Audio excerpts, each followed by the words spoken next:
குடமிளகா வெங்காயம் வந்து கொஞ்சம் பெருசு பெருசாக கடுகுத்த பயிர் போட்டேன். அப்புறம் கொஞ்சோண்டு மிளகாத்தூள் போட்டேன். மஞ்சள் தூள்லாம் போடலை, தேவையில்லை, அதனால போடலை.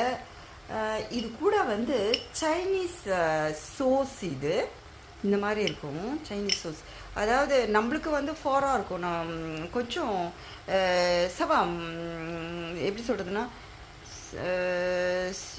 சீக்கிரம் மிளகாவும் கலந்து இருக்கும் சோஸ். இது சைனீஸ்து. இது நமக்கு கூட கிடைக்கும், நமக்கு இந்தியாவில் கிடைக்கும் பாருங்கள். சில்லி சாஸ்ன்னு சொல்லிட்டு சின்னாஸ்து. அதை நான் கொஞ்சம் இதில் ஆட் பண்ணுறேன்.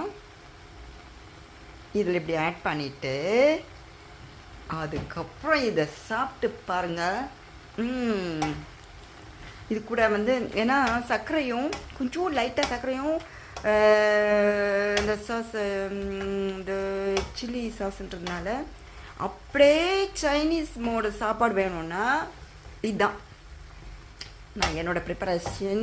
இதில் வந்து நான் வந்து கடுகு போட்டிருக்கிறேன். இது நம்மளோட ஸ்டைலையும் சைனீஸ் ஸ்டைலையும் கலந்து போட்டிருக்கிறேன்.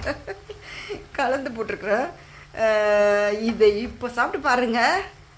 அதுக்கப்புறம் எல்லாரும் இதே மாதிரி யாராவது செஞ்சு கேட்பாங்க. இதில் வந்து தக்காளியே கிடையாது. ஜஸ்ட் ஒரு 10 நிமிஷம் வேலை எப்படி இருக்குதுன்னு நீங்கள் செஞ்சு சாப்பிட்டுட்டு என்கிட்ட சொல்லுங்கள். பாருங்கள், இந்த கடுகு உளுத்தம்பயிரெலாம் நம்மளோட அடிஷன். நான் கறிப்பில் போடல, வேணா கறிப்பில் போட்டுக்கலாம். அதெல்லாம் நம்மளோட அடிஷன், தேவையில்லை. கறிப்பிலலாம் வேணாம், சத்து தான் உடம்புக்கு. ஆனால் வந்து இதில் போட்டாக்கா ப்ரெசன்டேஷன் வந்து நான் அதாவது ஒரு கருப்பு இலை மாதிரி இருக்கும். அதனால் நான் போடல. எனக்கு டிமாண்ட் கிடைக்கிறது கஷ்டம், அதனால் எக்கானமி பண்ணிட்டேன் கறிப்பில். அதனால் நான் போடல. அதனால் நான் கறிப்பில் போடல. அப்புறம் பாருங்கள் எப்படி இதுன்னு சூப்பராக இருக்குதா, சாப்பிடணும் போல் இருக்குதா. கிட்ட காட்டுறேன், நல்லா ஃபோக்கஸ் வச்சு காட்டுறேன் கேமராவை. பாருங்கள், இப்படி தான். இந்த வெங்காயம் வந்து கொஞ்சம் வெங்காயம் தெரியணும், இப்போ தான் நல்லாயிருக்கும். அதுதான் இதோட மாடல். இவ்வளோ இப்போ சாப்பிட்டு பார்த்தா என்ன, நான் அப்படியே கை வச்சு நிற்க போகிறேன். காரம் அந்த இனிப்பு இருக்குது.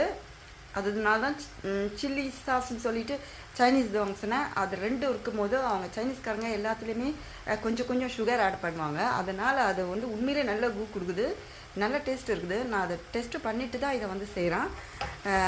அது நல்ல ஒரு இதுவாக இருக்குது, எனக்கு ரொம்ப பிடிச்சிது. எனக்கு மட்டும் இல்லை, நீங்கள் சமைச்சிங்கன்னா உங்களுக்கும் எல்லாருக்கும் அது கண்டிப்பாக பிடிக்கும்.